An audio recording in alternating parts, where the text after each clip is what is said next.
सावित्री नामवत्याः कुलगलगोत्रोद्भवस्य ज्ञानेश्वरी नामवत्याः कुमारस्य हर्षित्प्रिया नामवत्याः नामधेयस्य मौनिका नामधेयवत्याः देवसिकगोत्रोद्भवस्य योगी राममोहन नामधेयस्य तेजस्वयस्य रुक्मिणी नामवत्याः वसुमरेणगोत्रोद्भवस्य आकवर्त हैदरानामधेयस्य सुगुणा नामवत्याः बन्धुरगोत्रोद्भवस्य नन्दिल रवीन्द्ररेड्डी नामधेयस्य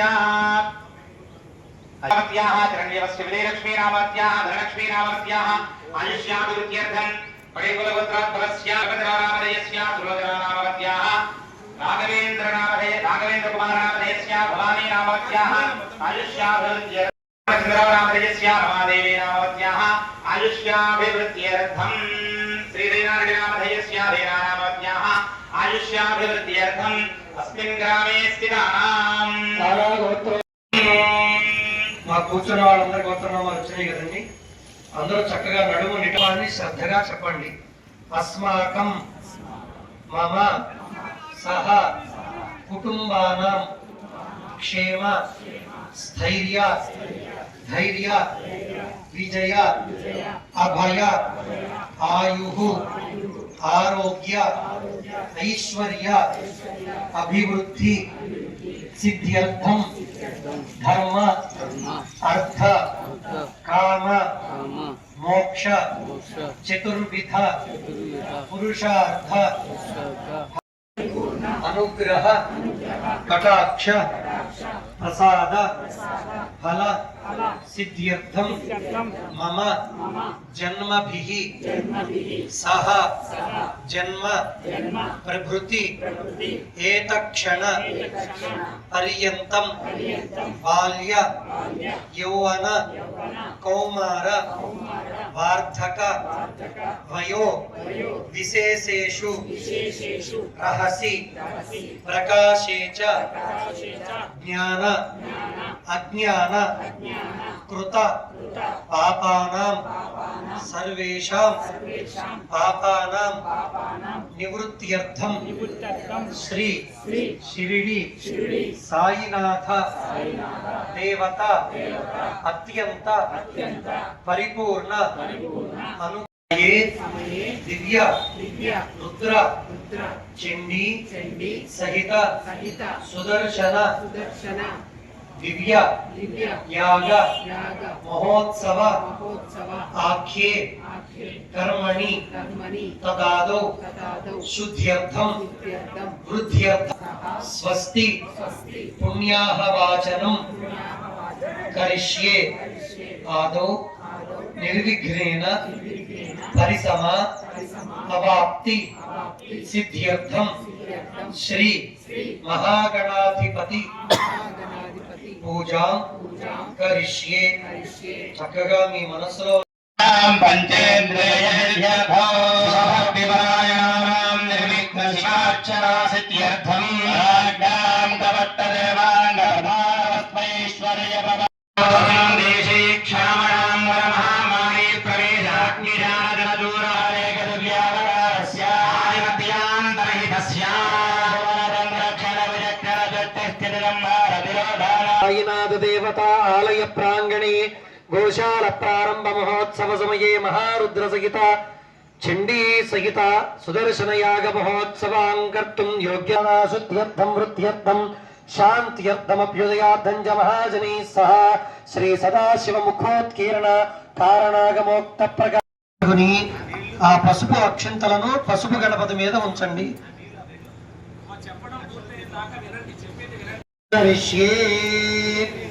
మీ ఆచమన పాత్ర పక్కన పెట్టుకుని కలసం చెంబు తీసుకోండి. ఆడవారు ఆ కలసం చెంబుకి చక్కగా చుట్టూతా గంధము కుంకుమ బొట్లు పెట్టండి.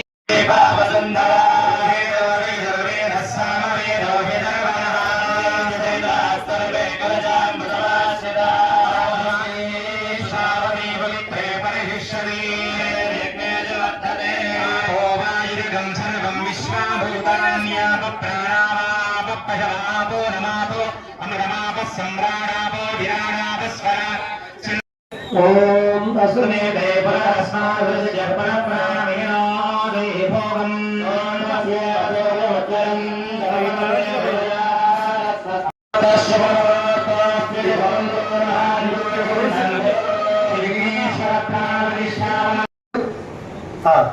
अस्य श्री विघ्नेश्वर पूजा महामन्त्रस्य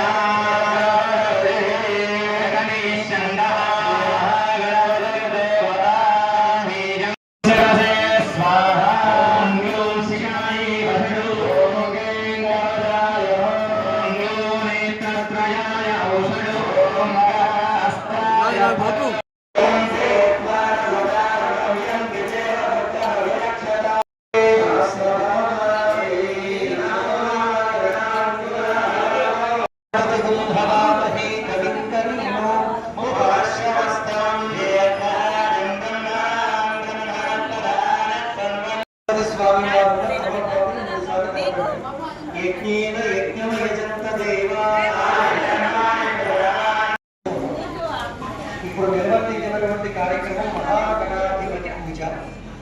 సహజంగా గణపతి పూజ అంటే ఒక 5 నుంచి 10 నిమిషాల్లో ముగుస్తుంది. కానీ కుంకుమతో చేయకుండా పసుపుతో చేస్తారు. దీనికి కారణం ఏమిటి? పసుపు గణపతి యొక్క ఆంతర్యం ఏమిటి?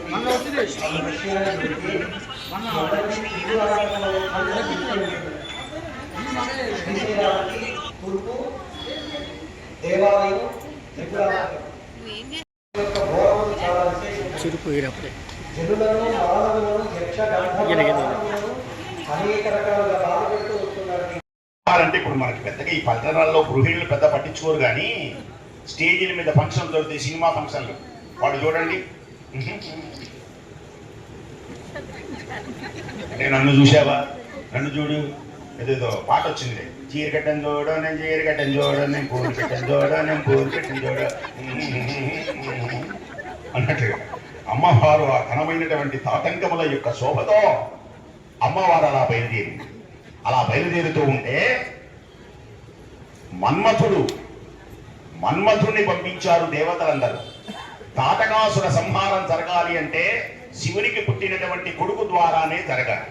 శివుడికి పెళ్లి అవ్వాలి.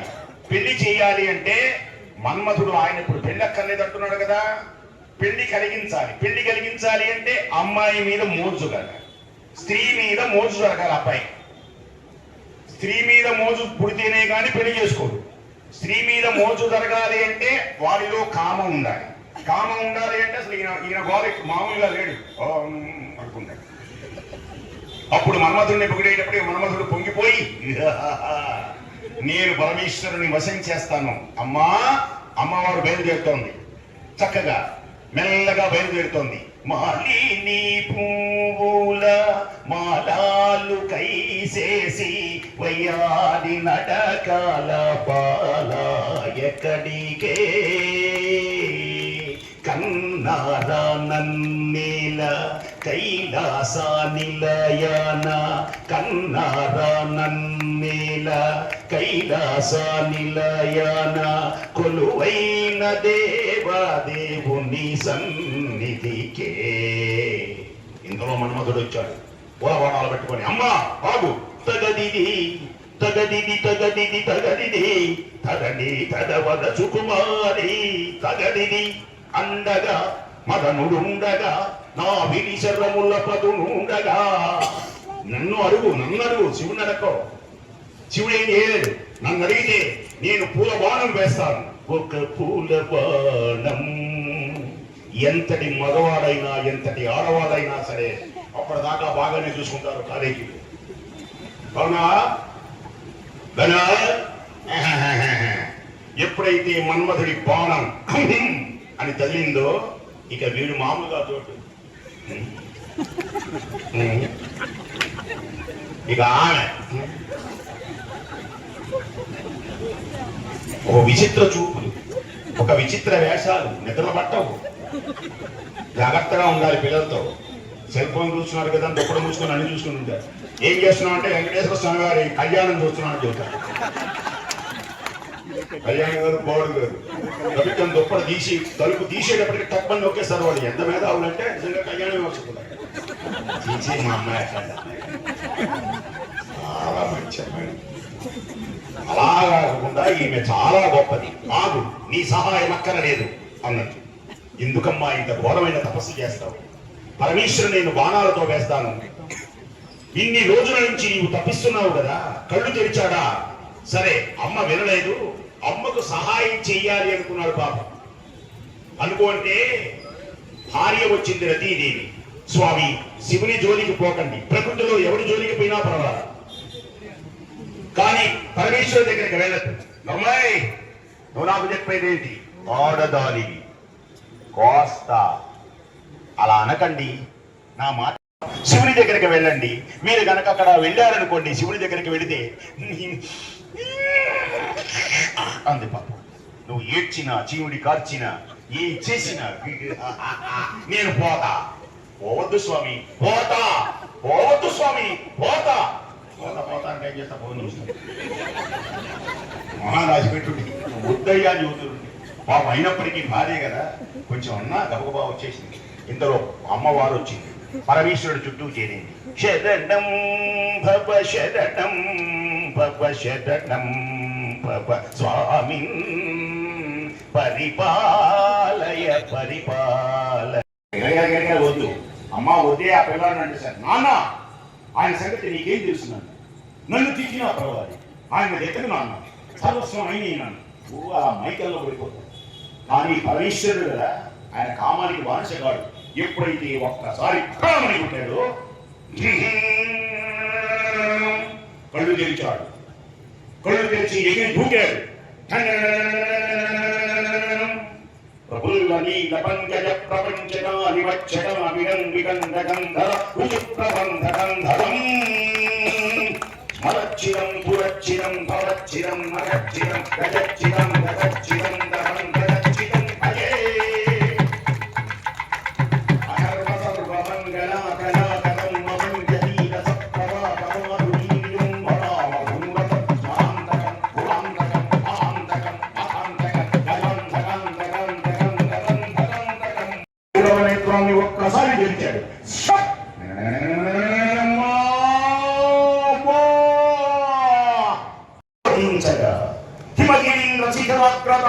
ప్రమథగణముహంపించగా ప్రమథనాథకర పంకజ భంగుత సమరుధ్వని వినిపించగా ప్రళయకాల సంకలిత భయంకర జలధాత్పటుల చలిత ధిక్కరుల వికృత ధీంకృతుల సహస్రఫణ సంజనిత భూకృతుల మంటలు నడక వచ్చి సమాంతం కూలిపోయి బూడిదైపోయినాడు.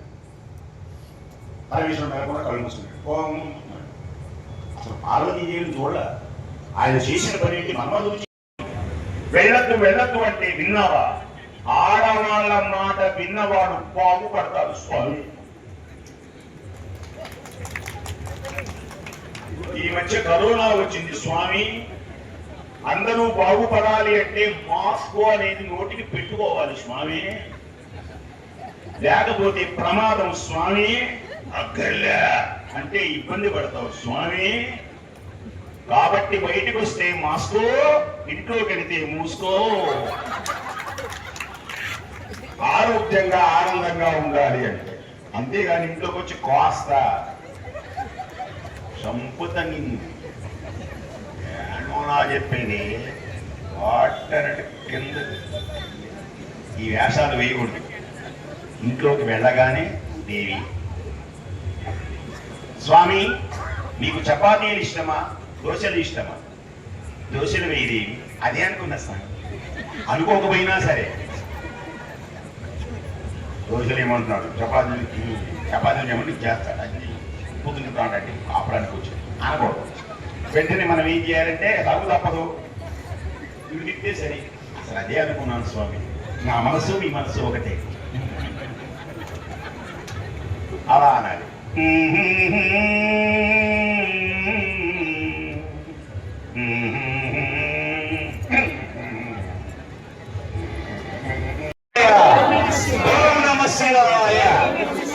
అమ్మవారు ఇప్పుడు దీవిస్తుంది మనల్ని. అమ్మవారు అలా తపస్సు చేసింది. ఆ తర్వాత ఎండాకాలంలో పంచాగ్ని మధ్యలో నుంచొని ఎండలలో తపస్సు చేసింది. మంత్రాలు చదువుతున్నాడు. ఎలా ఉన్నాడు అంటే నవయవ్వన శోభతో ఉన్నాడు మహానుభావుడు. రాగానే పరమేశ్వరుడి యొక్క దివ్యమైనటువంటి రూపంతో ఉన్నాడని, పరమేశ్వరుని నామాన్ని చెప్పాలి అని స్వామి కూర్చోండి అన్నది. కూర్చోండి అనేటప్పుడు ప్రేమగా పార్వతీదేవికి సిగ్గు కలిగింది. అప్పుడు అన్నది, నిన్ను వివాహం చేసుకుంటాను అంటే మా నాన్నగారిని అడగాలి అన్నది. మళ్ళీ తప్పట్టు కొట్టండి. ఇలా అనాలి అమ్మాయిలు. రాముడు కూడా ఇలాగే అన్నాడు, మా నాన్నగారిని అడగాలి అన్నది. అంతేగాని సెల్ ఫోన్లో మీ నాన్న ఉన్నాడా, మమ్మొస్తుంది ఆపు టచ్ అంటే అనకూడదు. తండ్రిని అడిగింది, తండ్రి ఆనందించాడు ఈశ్వరుడంతటి మహానుభావుడని. ఆనందంతో సప్తర్షులు, బ్రహ్మదేవుడు అందరూ వస్తూ ఉండగా పరమేశ్వరుని యొక్క కైలాసంలో కళ్యాణానికి తరలి వస్తున్నాడు ఈశ్వరుడు. అప్పుడు నారాయణుడు వెళ్ళాడు. సహజంగా అప్పటికి అందరూ నారాయణుడు అందగాడని, శివుడేదో మామూలు వాడని భావిస్తూ ఉండేవాళ్ళు. నారాయణుడు అన్నాడట, బావగారు నేను ఇలాగే ఉంటే పెళ్లి కొడుకులుగా ఉండాలి కదా అందంగా అని భక్తులందరూ చండీశ్వర భృంగీశ్వరులందరూ కోరగా ఆ పరమేశ్వరుడు ఎలా ఉన్నాడు అంటే అందమైనటువంటి జుట్టు, అందమైనటువంటి ఆ జడలు పెంచుకున్నది అందమైన క్రాఫుగా మారిపోయింది. నారాయణుడు చూసి అన్నాడు, కనకన కనకన మండేటువంటి ఆ భయంకరమైనటువంటి ఆ అగ్నిజ్వాలతో ఉన్నటువంటి నేత్రం అలా అందంగా పెట్టినటువంటి బొట్టుగా మారిపోయింది. కొట్టని తప్పట్లు కొడితే ఇబ్బంది అనేది, ఎందుకు తప్పట్లు? ఆహా, అప్పుడు చూడాలి శివుని యొక్క అందం ఏమిటో. మహానుభావుడు దేదీప్యమానమై అడగల మీద ఉన్న మణులున్నవే, మణులు మాత్రం అలాగే కాంతులతో ప్రకాశించినాయి. నందీశ్వరుడికి అలంకరించుకున్నాడు. కొమ్మల గజ్జలు గల్లమని మోగుతుంటే, కాలి గజ్జలు మోగుతూ ఉంటే అందమైనటువంటి ఆ తెల్లనైనటువంటి వృషభము మీద మహానుభావుడు బయలుదేరాడు. జయ జయ నాదాలతో, అద్భుతమైనటువంటి మంత్రాలతో సప్తఋషులు, బ్రహ్మాది దేవతలందరూ కైలాసం నుండి తరలి వస్తూ ఉండగా హిమవంతుడు స్వాగతం పలికాడు. ఓషధీ ప్రస్థం, శివుడు యొక్క పెళ్లి జరిగింది ఓషధీ ప్రస్థం అనేటువంటి ప్రదేశంలో పార్వతీ పరమేశ్వరుల కళ్యాణం. మొట్టమొదటి అమ్మ నమస్కారం చేయండి. ఈ 2 పద్యాలు వినండి. ఈమె ఎవరయ్యా అంటే అమ్మల గన్నయమ్మ, ముగురమ్మల మూలపుటమ్మ, చాలా పెద్దమ్మ సురారులమ్మ, కడుపారడి పుచ్చినయమ్మ, పన్నులో నమ్మిన వేల్పుటమ్మల మనంబుల నుండెడి అమ్మ, దుర్గమాయమ్మ కృపాభినిత్సుత మహత్వ కవిత్వ పటుత్వ సంపద. శివుడెలా ఉన్నాడు? వందే శంభుముమాపతిం సురగురుం, వందే జగత్కారణం, వందే పన్నగభూషణం మృగధరం, వందే పశూనాం పతిం, వందే సూర్య శశాంక వందినయనం, వందే ముకుంద ప్రియం, వందే భక్తజనాశ్రయం చ వరదం, వందే శివం శంకరం. వీరే చండీశ్వర భృంగీశ్వరుడు. ఈ పట్టుబట్టలు కట్టుకొని పేర్ల మీద కూర్చొని తపక్క కొడుతున్నారే, నా పాట వింటేనే ఆనందిస్తున్నారే. సాక్షాత్తు గంధర్వులు గానం చేస్తున్నారు. అప్సరసలు ఈ రకం కాదు, గడగడ కాదు, సాక్షాత్తు అప్సరసలే నాట్యం చేస్తున్నారు. నారదు తుంబురాజులు గానం చేస్తున్నారు. రంభాది దేవతలు వాళ్ళందరూ డ్యూటీలు మారుకొని వాళ్ళ దగ్గర డాన్సులు వేస్తే ప్రయోజనమే ఉంది. శివుని దగ్గర నాట్యం చేస్తే రుద్రాయ నమో రుద్రాయ శకృత్సరే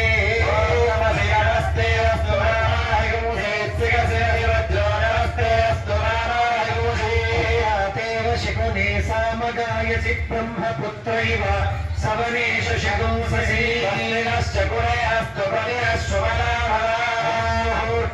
ముహూర్తోస్తి భవంతో మహాంతో గృహంతో అయం దంపతుల్లో ముందుగా మగ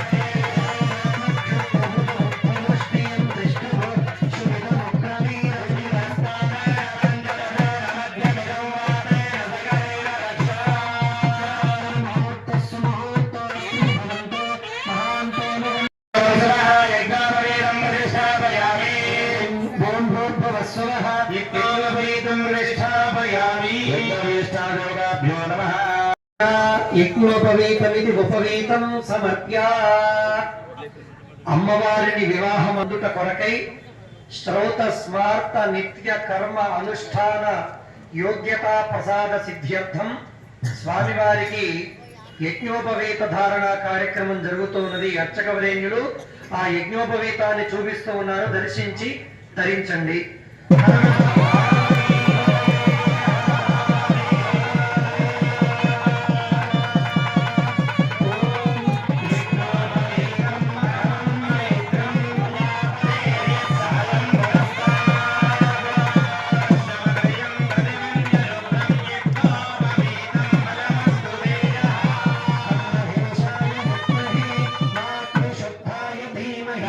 పాదము బ్రహ్మము కానని పాదము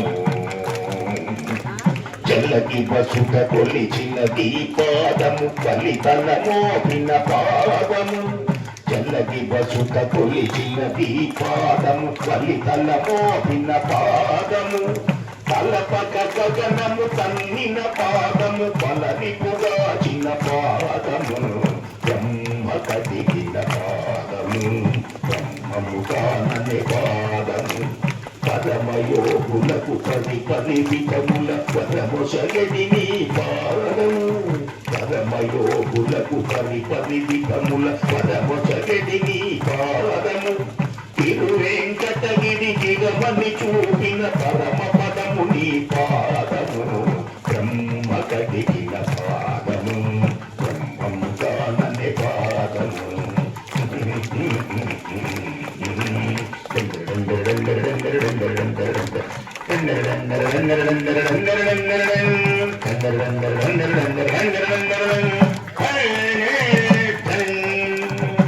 ఏం కొడుతున్నాడు అబ్బాయి? నన్ను కాదు, తోడు.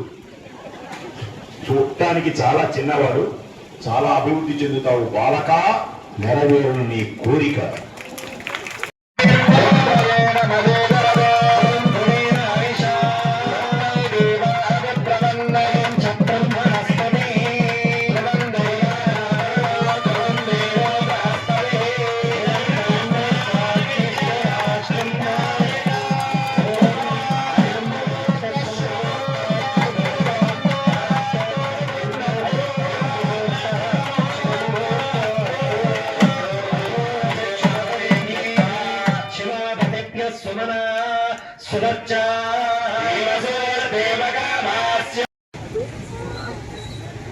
హరణమత్ పార్వతీ పదయే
కలుగుతాయిట, పశు పక్ష్యాదులన్నీ సుభిక్షంగా ఉంటాయిట.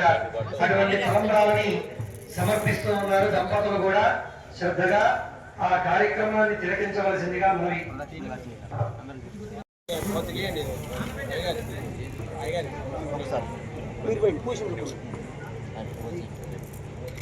ప్రజా మే యజ్ఞో మే పశవో మే కామః సమృద్ధ్యతాం.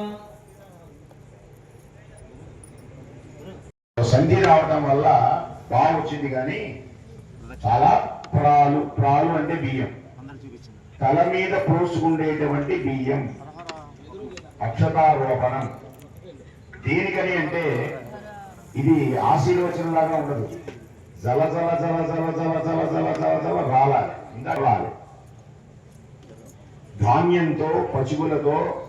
అంతేకాక మొట్టమొదటిది ఏమిటి అంటే పెళ్లి ఎందుకు అనగానే తలంబరాల్లోనే సమాధానం వస్తుంది. సరే, విడిగా సమాధానాలు చాలా ఉన్నాయి. సత్సంతానం ప్రజాయి గృహమేధిన, సత్సంతానాన్ని పొందడానికే వివాహం, అంతేగాని విహరించడానికి కామాతుడై మా ఇష్టం వచ్చిన ఉండడానికి వివాహం కాదు. అందుకే ఆశ్రమములు అన్నారు. ఈ ఆశ్రమ ధర్మాలు ఇక అమ్మవారు పాటించబోతోంది. అమ్మవారు ఎవరు అంటే మహాపతివ్రత శిరోమణి జగన్మాత. ఎంత పతివ్రత అంటే ఇప్పుడు గనక మీరు ఈ మాట వింటే మీ భర్తలకి ఆరోగ్యం కలుగుతుంది, బలం కలుగుతుంది. ఇప్పుడు ఏ అశుభాలు జరగవు. అమ్మ యొక్క జీవితాన్ని చెబుతున్నా. ఒకానొక సమయమున పరమేశ్వరుడు హాలాహలాన్ని మింగవలసి వచ్చింది. అందరూ మొరబెట్టుకున్నారు, నువ్వు తప్ప కాపాడేవాళ్ళు లేదని. అప్పుడు మొరబెట్టుకుంటే మొరవింతం తాగిన వాళ్ళే బ్రతుకుతారు, విషాన్ని మింగిన వారు బ్రతకరు. జాగ్రత్తగా వినండి. అయితే ఈ సృష్టిలో ఆ హాలాహలాన్ని మింగబోతూ అమ్మవారిని చూశారు. ఆడవాళ్ళందరూ దండం పెట్టుకోండి, నా భర్తలు క్షేమంగా ఉండాలని దండం పెట్టుకోండి. నేను ఏదంటే మనస్సులో అనుకోండి, పెద్దగా ఏమనకల్లా అవ్వకల్లా. నా భర్త ఆరోగ్యంగా ఉండాలి, నా భర్తకు ఏ కష్టం లేకుండా ఉండాలి, నా భర్తకు ఏ ఆపద లేకుండా ఉండాలి. దేవతలారా, పరమేశ్వరుడా, అమ్మవారు దీవించండి. అలాగే అమ్మవారు ఇలాగే అనుకుంది.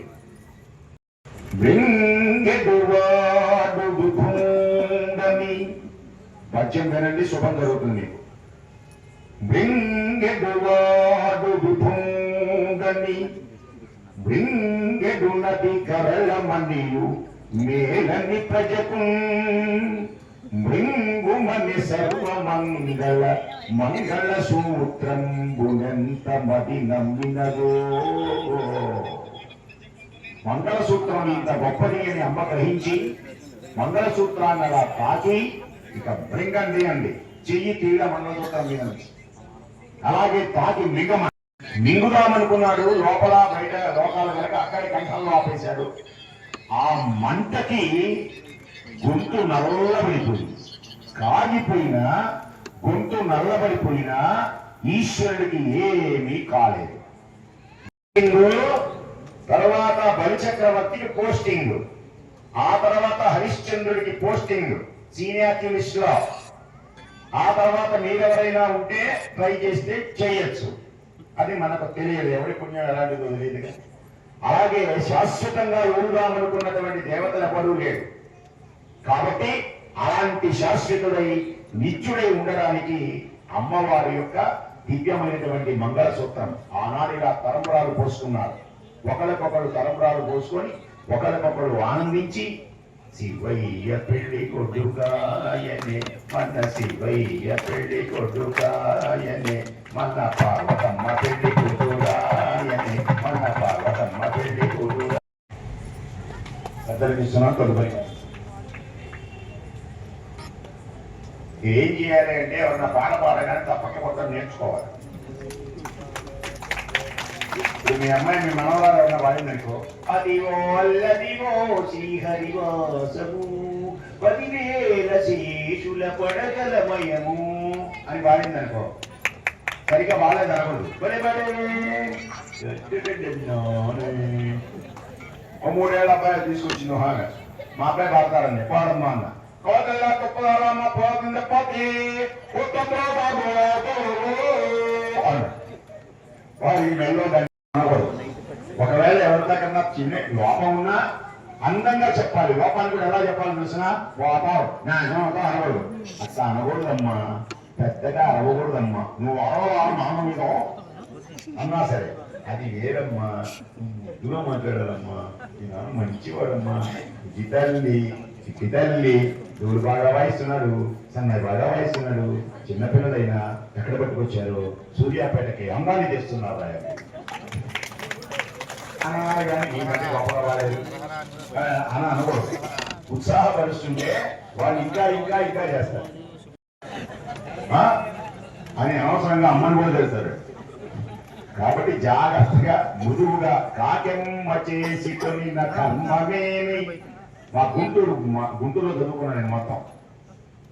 గుంటూరులో కరుణశ్రీ జంధ్యాల పాపయ్య శాస్త్రి గారిని ఒక మహానుభావుడు ఉండేది, చాలా మంది కవులకు తెలుసు. ఆయన ఒక పద్యం రాశాడు.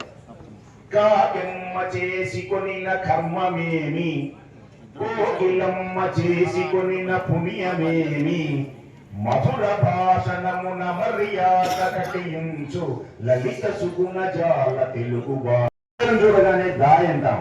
కాకి నల్లగానే ఉంటుంది, కోకిల నల్లగానే ఉంటుంది. కోకిలను దేనికని పిలుస్తున్నాం? మానవుడా, బాలకుడా, సుగుణ బాల విజయనాన్న మధుర భాషణమున మర్యాద ఘటించు లలిత సుగుణ జాల తెలుగు బాల. మృదువుగా మాట్లాడడం వల్ల నీకు గౌరవం పెరుగుతుంది. ఇప్పుడు సూర్యాపేటలో పొద్దు నుంచి చప్పట్లు కొడుతున్నారు, బాగుందన్న. దేనికని? మీకు ఇష్టంగా మృదువుగా చెప్పేది. అలాంటి లక్షణాలు ఈశ్వరుని వల్ల మనకు కలుగుతాయి. ఈశ్వరుడు దక్షిణామూర్తి. నమస్కారం చేయండి పెద్దగానండి. గురవే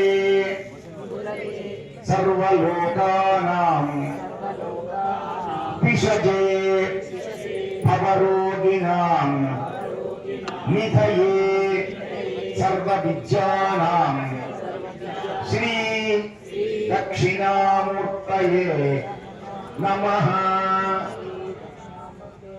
మన ఇంటిలో 2 బెడ్రూములు ఖచ్చితంగా ఉంటాయి.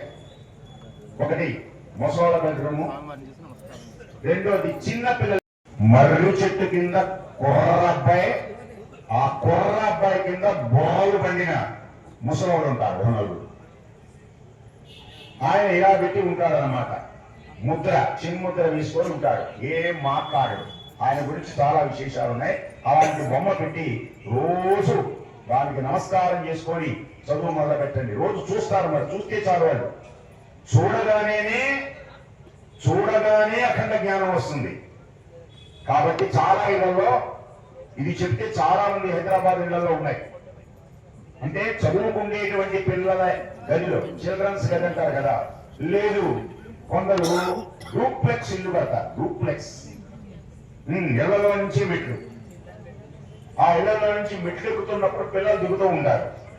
ఆ దిగేటువంటి టర్నింగ్ దగ్గర పెట్టండి, దండం పెట్టుకున్నా దిగుతారు అని చెప్పేసి నేను ఎంతో ఆప్యాయతగా ఉన్నా వాళ్ళకు కూడా ఒకసారి జేజేలు పెట్టాను.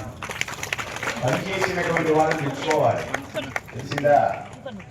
కాబట్టి అలాంటి మెచ్చుకున్నాం అనుకోండి వాళ్ళకి ఆనందం. ఇప్పుడు మాకు చాలా దగ్గరగా ఉండి తప్పించుకోకుండా ఇందాకనే కదా మహానుభావుడు అన్నారు, మీరు ఎట్లాగో పొద్దున వడ్డించుకుంటానికి అలవాటు పడ్డారు కదా అని అందజేవాడు. అదొక ధైర్యం. ఒకసారి ఎందుకో బాగా చల్లటి అట్లు పొరపాటు జరుగుతుంటాయి మాకు కూడా. మేము మహాపండితులు అనుకోని ఇంట్లో బ్రహ్మాండం మాట్లాడటం అనుకోకండి. అప్పుడప్పుడు నోరు జారుతూ ఉంటుంది ఆ లోపల నుంచి. అట్లాగే ఆహా వాళ్ళ ఇంట్లో తెల్లని అట్లు కొబ్బరి చెట్టేస్తే ఎంత బాగుంటున్నారు. ఇప్పుడు నువ్వు అట్టేస్తే ఆ అరువున కొంచెం నల్లగా ఉంది, అసలు మరి తెల్లగా ఉంది, మళ్ళీ పూలాగా ఉంది, అసలు పోయి అని అంటూ ఉన్నా పిచ్చి అక్కడ పెట్టింది దోశ. అయ్యకుండా దోశ కొంచెం నల్లగా ఉండదు. వెంటనే పళ్ళెం తీసుకెళ్ళిపోయింది.